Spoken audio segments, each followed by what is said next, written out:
Hello, everyone, and welcome to Don't Miss This, a program by Backroom Productions.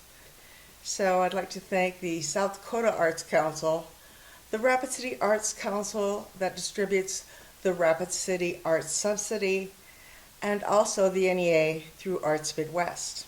Thanks, everybody. Once again, this is Don't Miss This from Backroom Productions. So today we have Josh Miranda.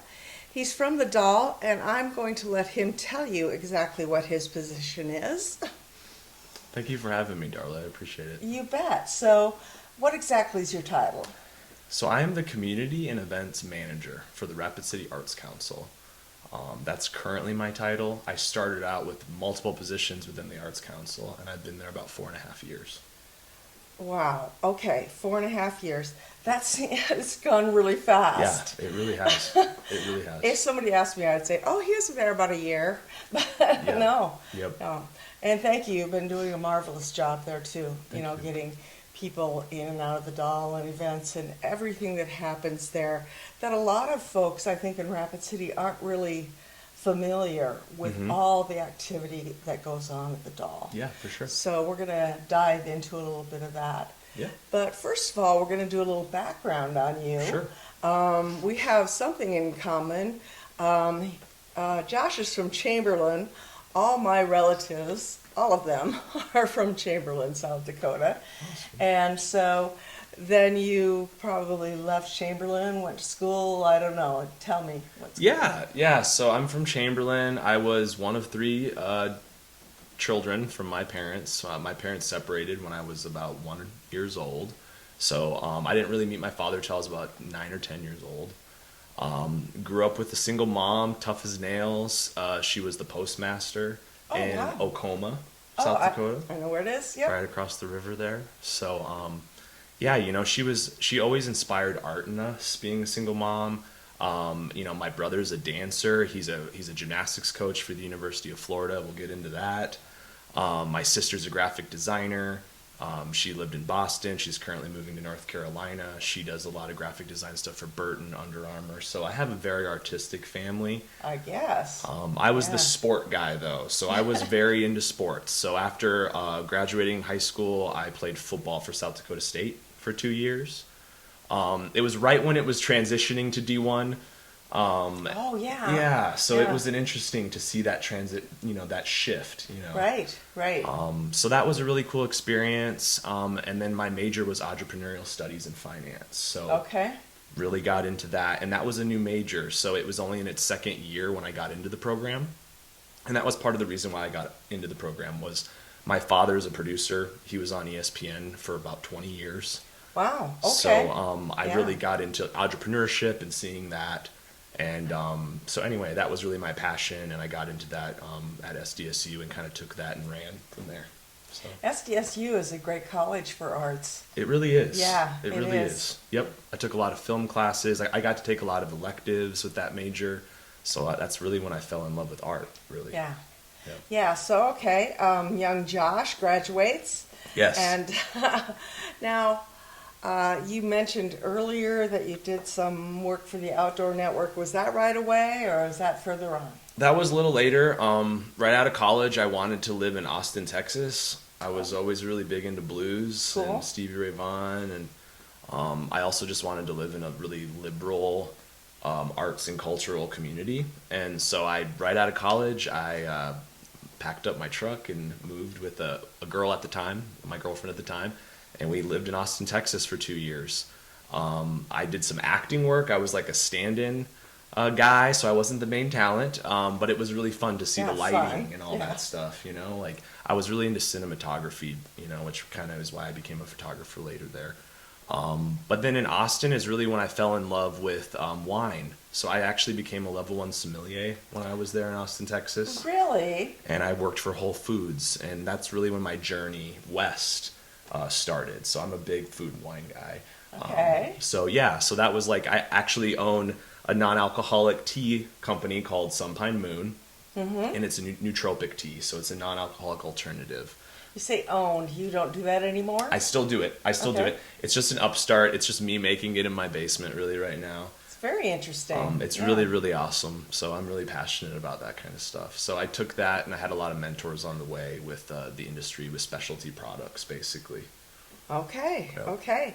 Yep. Well, okay. So let's journey on Okay. with you. Yeah. So Austin, Texas, then transformed to Los Angeles. I lived in LA for 2.5 years, worked for Whole Foods. My job was actually, there were 3 Whole Food locations right next to the Grove, so pretty much downtown LA, Okay. West Know where Hollywood that is. area. Yep. And I would stock the wine, beer, sake, whiskey. I was basically in charge of the portfolios, the tastings, things like that. Yeah, nice. So I just fell in love with it because I got to see the culture and the history of everybody has a story, right? And that's really when things kind of started to take off with photography. It came from LA, then to Denver. I got transitioned to Denver, Colorado for the same job. Did that for another about 1.5 years and was just kind of getting burned out on it. I wanted a more healthy lifestyle. I was ready to kind of transition and get out of the industry, and I got into photography, and I went down and just decided to study that for 2 years and just went crazy with it. Lived in my truck in a pop-up, took landscape photography, B-roll, freelance for the Outdoor Network. Oh, wow. Yep. Okay. Yep.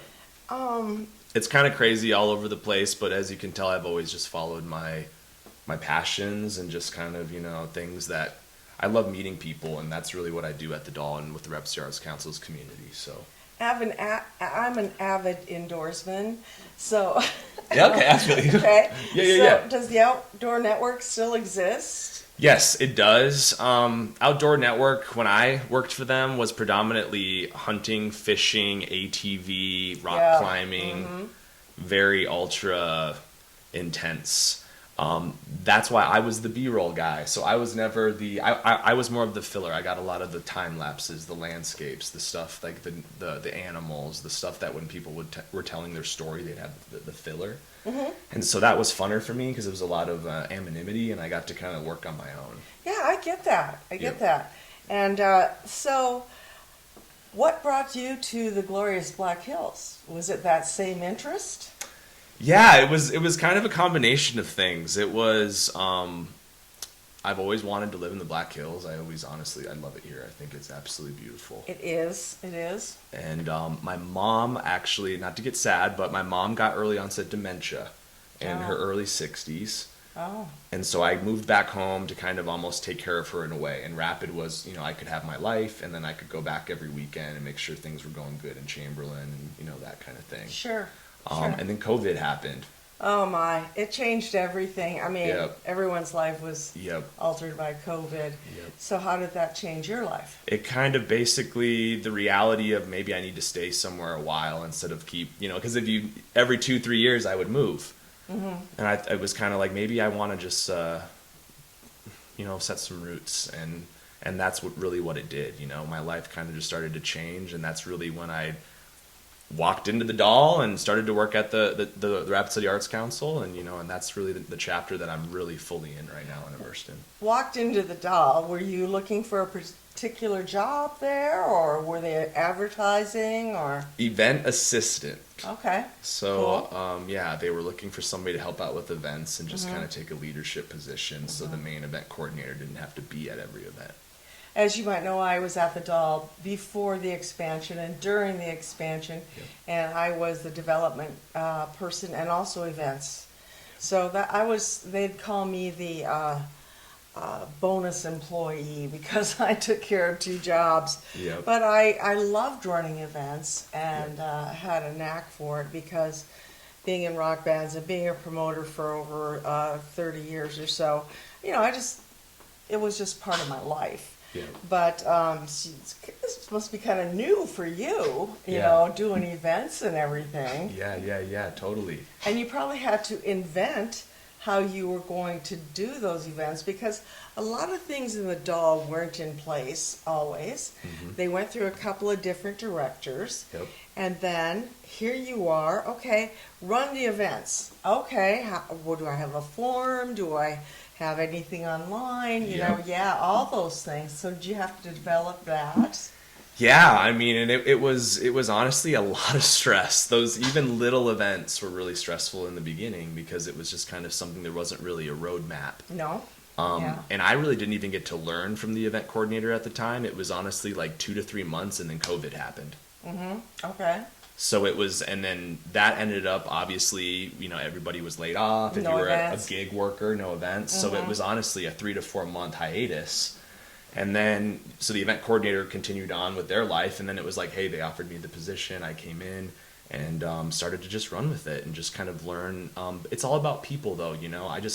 I decided I was going to get interested in anybody that came in. I was going to be engaged and and learn, and that's really where I'm still at. I'm just learning every day. Well, that's the fun thing I think about the arts is you get to invent it as you go, and sometimes it works, sometimes it doesn't. But all those lessons make you a better event coordinator, and I've liked the things that you've been doing there. So maybe talk to us a little bit about, being the event coordinator and what kind of things you have to coordinate. Yeah, I mean, it's honestly a wide array of things. It can be a gala, a dinner gala for a nonprofit, It can be a fundraiser, a political fundraiser. It could be a artist reception. It could be a concert. Stand-up comedy. We just had Moms Unhinged. They did back-to-back shows from 4 p.m. to 7 p.m., 300 people each show. It's Really? It was crazy. It was amazing. Oh, that's so great. We got to do more. And that's the thing. If you listen, the community will tell you what they want, right? Right. And that's what I've learned through doing all of this coordination is it's not my job to coordinate and control. It's more so be a good listener and then, I just do what the people tell me to do, really. I bet you were really moving chairs that Oh night. my gosh, yep. That's how I stay in shape. I'm just moving tables and chairs. I did this morning. We got an event tomorrow. Yep. Oh, really? Always going. Every pretty much 7 days a week, the event center is being used on a consistent basis. I think that's an important thing for people to know because I worked at the Dahl. I was also on city council for 3 terms, and I would always hear, oh, there's no one at the Dahl.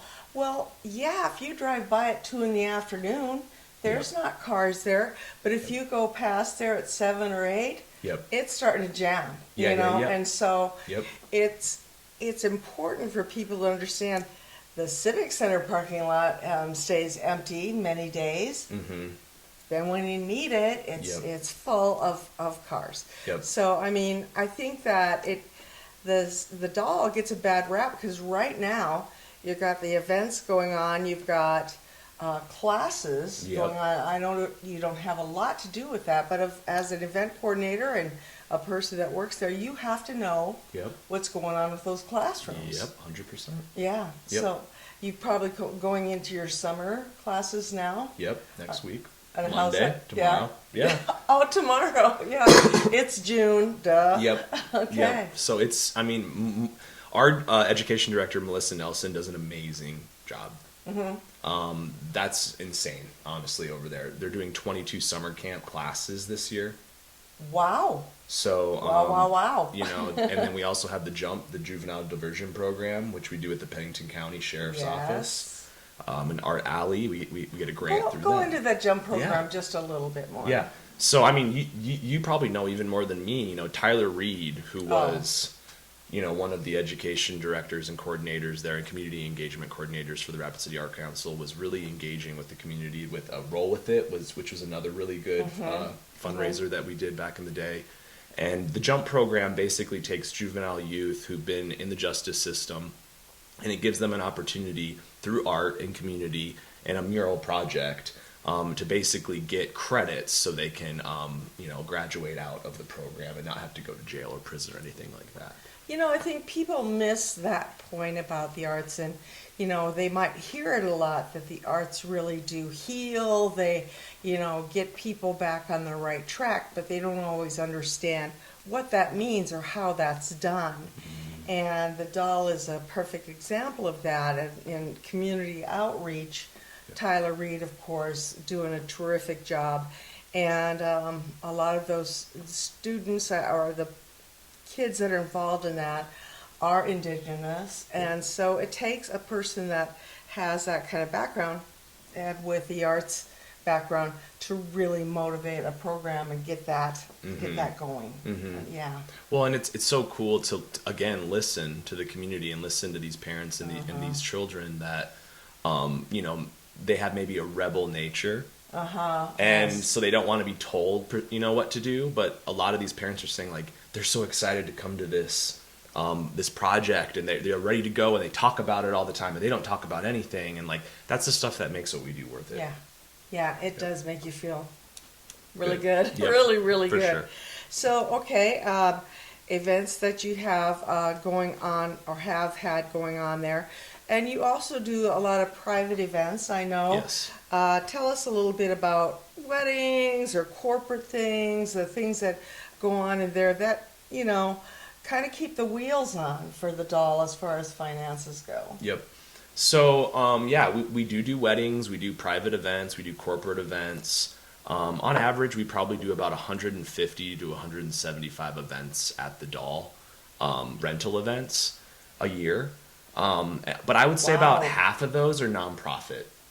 So even though, you know, that's a lot of events, half of those are nonprofit. And we do have two different rates. So if you're a nonprofit, you're getting about a 50% reduction in rental. And that's on purpose. That was, you know, intended. That's what we're supposed to be doing in the community. So. Wow, I am so glad to hear this because it is indeed why the Dahl was expanded. And people with nonprofits and groups like that, they don't have the money, Yep. you know, and they really do need some help. And that's what the Dahl is supposed to do. Rapid City Arts Council means reaching out to those groups and helping them Yep. create successful events. Yep. You know, that can change lives too. Oh yeah, for sure.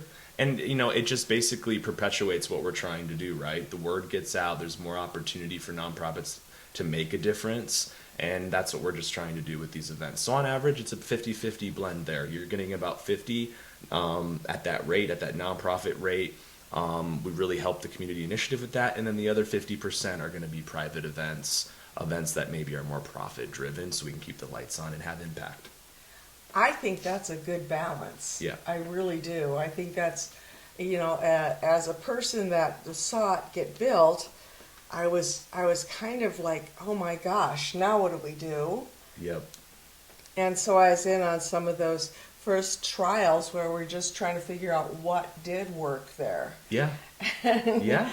And so it was amazing. You know, the event center, if you've never been to it, is very, I don't know, adjustable, flexible. Yep. You can do just about anything you want in there. The floors are cement. You don't have to worry about cleaning carpets and those Yep. kinds of things. It's really a remarkable space. And then the ceiling is, just say industrial kind Yep. of a look to it. Yep. So, and then you guys have staging and all those kinds of things that you take care of for renters? Yeah, totally. The biggest thing I would say is like of the John T. Vakurovich Event Center space is it's a great black box space. Those curtains, you know, so that's what makes it so adjustable. You can really kind of turnkey what you want to do with the setup. The curtains, you know, as a musician person, when I saw the room and I saw the floors and I saw the walls, and this was before the acoustic curtains went up, I went, this is going to be an echo chamber. Yep. And then Linda Anderson, who was director at that time and a genius person, she made it happen, put in the acoustic curtains. They were very expensive, but I'll tell you what, they soak up the sound. You can move them so that they have, it gives a different sound, or for different purposes. Yep. You can move those curtains around. Yep. You can even open them up when you have a wedding going on in there. There's a big window, and Yep. you can see that, you know, something cool's going on Oh, inside. totally. You can even do art exhibits in there. We've done native pop in there, you know, so it's just like we've done pop-up exhibits. We've done that with AMP Festival.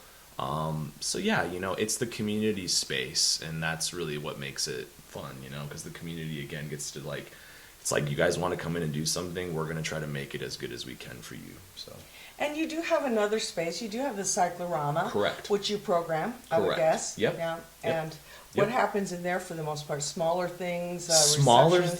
things, yep. More kind of like little dinner galas, maybe board meetings in there. Black Hills Business Alliance every Thursday morning at 6 a.m. They rent it out, so if you want to meet and network, that's your thing. Oh, Yep. So it's just it's a good community space for that. It's connected right to the galleries, which is very, very nice, just to have a space that you could just walk. If somebody wants a little quieter time, they can go through the galleries. and that's a beautiful thing about the I don't know, the structure of the Dahl. You can go in and see the galleries. You have three. Yep. When I was there, we had one, Mm-hmm. and so now you have the space, the Adelstein Gallery for the bigger Yep. shows, the Ruth Brennan Gallery, the Shaver Gallery is the I guess almost entryway, or Mhm. you know. But that was the only gallery we had when I first started working there, because it was just a very small building. Yeah, and now we have the Denise DeBroy Gallery in the front. So that Oh, front. that's right. Yeah. So yeah. Which Denise was an amazing, champion for the Rapid City Arts Council and a mentor of mine, and was really my boss for the last 3 years. Pretty She's much. amazing. So she was great. She's I not love only Denise. an Denise is great. artist, but gosh, I knew her before she stepped into that position, Yeah. and I kind of was wondering, how would she do? Her curation, her ability to budget, all those things came into play, and she would get, I would say, local artists, local groups, and that is what draws crowds. Yep. And she grew the permanent collection. So the Rapid City Arts Council also is tasked with housing the permanent collection for the city of Rapid City. And that is what? And that's so basically it's artwork that artists have either donated or given us a reduced cost, or something that we purchased because we thought was advantageous for an economic and investment opportunity, but also for cultural opportunity. It was around, I think, maybe 80 to 100. These numbers might be wrong, but it was very a smaller collection. Denise really grew that collection. I think almost more than doubled it in her time. I think we started that collection with the French sisters, Okay. and they were back in the 1800s, and they did, I hope I'm not wrong with that, but two sisters that came here that were artists. They taught lessons, and if you didn't have enough money, you could do chores around their house. And, when Yeah. you think of an area like Rapid City having a vibrant art scene like it does, it seems like you have to go back and say, oh, that was the French sisters that kind of got that going. Oh, the music scene, that was, the municipal band, the Ranger band that were there in the early 1900s. Or even, when you look at the theater community, you can say, oh, the Black Hills Passion Play or the Black Hills Playhouse. Yep. We've had those kinds of arts activities going on for 75 to 100 years. Mhm. And Yeah. that kind of builds. People, it doesn't come out of nowhere. Oh yeah. Because I'm sure you hear this, gosh, we have so much talent in this area. How did that happen? Yeah. Well, I think there were some pioneers that helped us make sure that happened. Oh, definitely, for sure. Yeah. Yeah. We're all basically in a way building off each other's successes, right? And that's why it's been fun. Like I remember when I started at working for the Rapid City Arts Council, they always talked about Deb Lux and you, and it was really, really cool to go full circle. Now I work with Deb with the Emerging Performing Artists program. Which is really cool. Yep. Say a little bit more about that. Yeah, so that's another great program. It basically encourages youth and younger performers to get out there, do open mic. The first Friday is an open mic. The last Friday is a showcase of featured performers.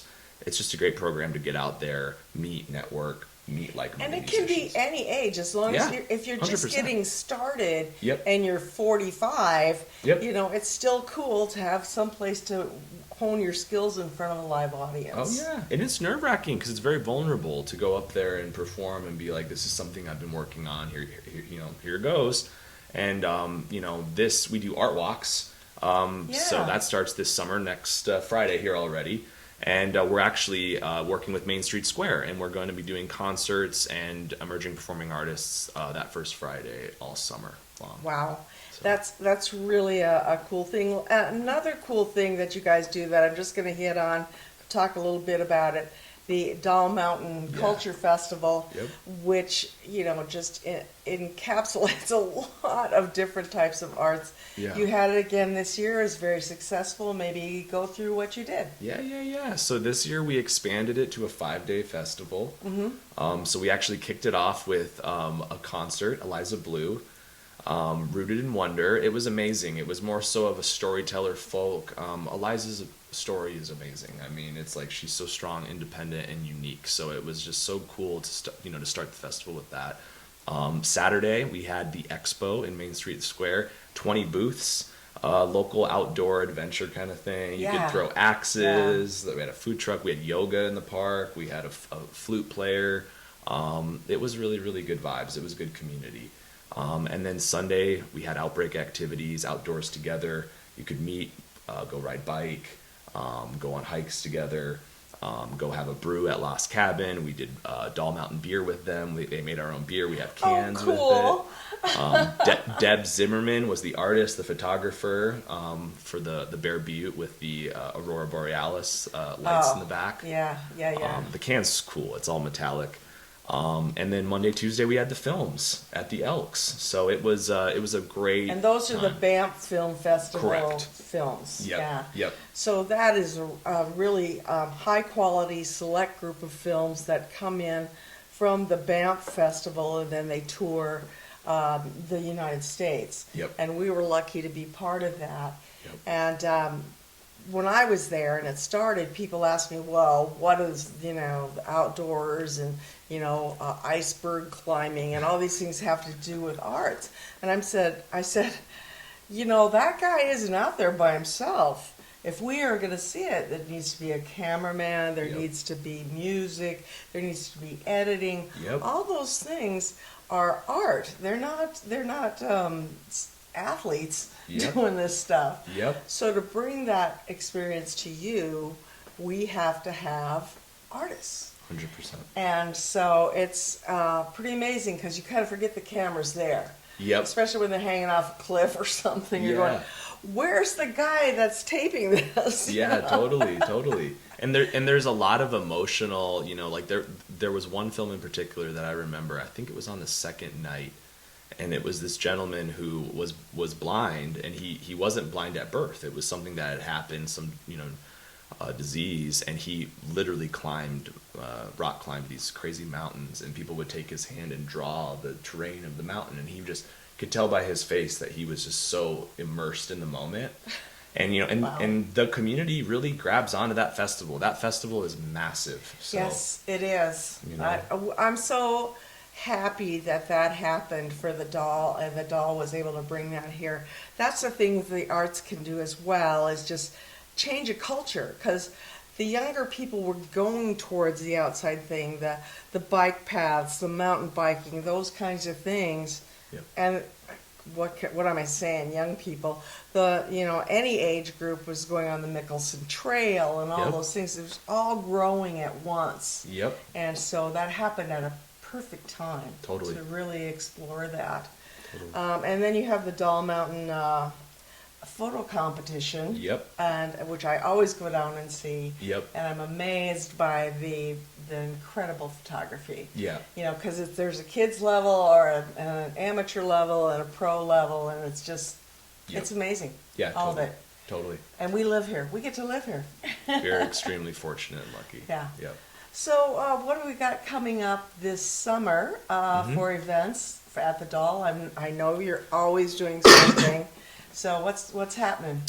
So like I said, we have art walks coming up. We actually have the Blues Showcase with Deb Lux with the Black Hills Yes. Blues Society. Yes. That's going to be amazing for blues bands. If you love guitar and heavy, Texas blues, come to Well, that. I kind of like guitar. Yeah, me too. Your husband's a guitar player, right? Yes. So it's just, the biggest thing I want to touch on, I guess, with the events coming up is this is our 50th year for the Dahl Arts Center. Wow. Okay. So we're going to be doing a lot of, art everywhere campaigns. We're going to have a fundraiser in October. We're going to do, the goods is going to kind of maybe be a little reimagined. That's what I've heard. Yeah. So we're trying to do some things just to kind of get people engaged. And that's like the biggest thing that I think, be on the lookout. And to reverse a little bit, the goods is a big fundraiser that happens in November. Correct. And yes, it's something people really look forward to. Correct. Because you can see a little bit of everything there, and you can bid on artwork. Correct. So. And this year we're taking a hiatus on that to do the 50th in October. We'll see next year if we do the goods, if it's, so we're just kind of trying to reimagine some things and just kind of get people to really be engaged, with the Rapid City Arts Council.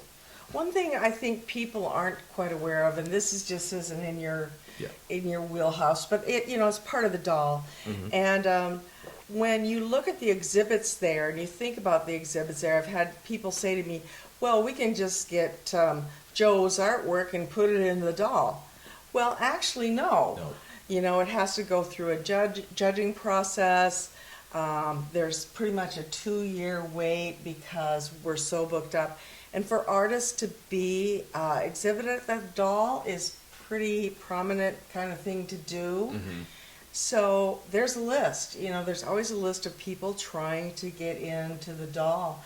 Yep. And that looks great on your resume if you've had exhibits. Totally. And so, the Dahl was built first as a visual kind of experience, and it also had theater. But I think the fact that there's now 4 galleries there, very, very important to the community. Oh, for sure. And there is an exhibit committee, and that's who goes through the process. And I think it's over 10 artists. And there is a new program that Noah Geiger, he's our new curator now, so took over from Denise DuBrois. And he's doing these, they're called Arts Advance, and they're going to be on Tuesdays, every Tuesday, so once a month. And that's going to go through the process of how you could submit artwork or go through the committee process, because a lot of people don't really know how to get started, right? It could be a little intimidating. Yes. So we kind of do want to look, and these kind of things are going to help you on how to do that. Because I didn't even know until I went to it. And then I was like, oh, wow. I didn't either. I really didn't know about how the art was chosen, or, it seemed random to me. Yeah. But then when you get in there and you understand the quality they expect, Yep. it's quite a process to be able to show there. Yep. So I really, really appreciate that. Yeah. Now, Josh and I had the ability, the opportunity to work together this year, and I've just got to say I really appreciate the work you did. We did a dance for Valentine McGillicuddy around February 14th, which is his birthday, hence the name Valentine. Yep. And it was incredible. It's very successful. And your crew, I'll tell you what, if we needed more tables, if we needed anything, Zoom, they were on it. That's good. And it was happening. I mean, Yeah, it was we busy. didn't know what to expect, and there it was. So if you're looking for an events center, and you think maybe around 300 or less, this is really the place to go to. They'll treat you so well. Plus, I did Guitar Masters there, 4 different guitar players. These are local people. They're not unknown, but not famous. And packed the place. Oh, yeah. And once again, Josh's team was on it, as we needed more chairs. I didn't even have to find you. You just did it. Yeah. And so as far as facility goes, and the work that you're doing there with the nonprofits especially, it's so appreciated, because we, I don't know if people understand how much nonprofit arts and artists do in this community and really make it a vibrant and better place to live. Oh, yeah, for sure. Yeah. For sure. And the fact that you're reaching out and working with the downtown square and other areas, that's important. Oh, yeah. And I think people are really, when you go out to a place, you're going out for the experience, and you're going out for that connection and how you feel, right? It's how you make people feel. And I think, our event staff, they care about art, they care about people. That's why they work there. We have a really good team right now. We have a really good board.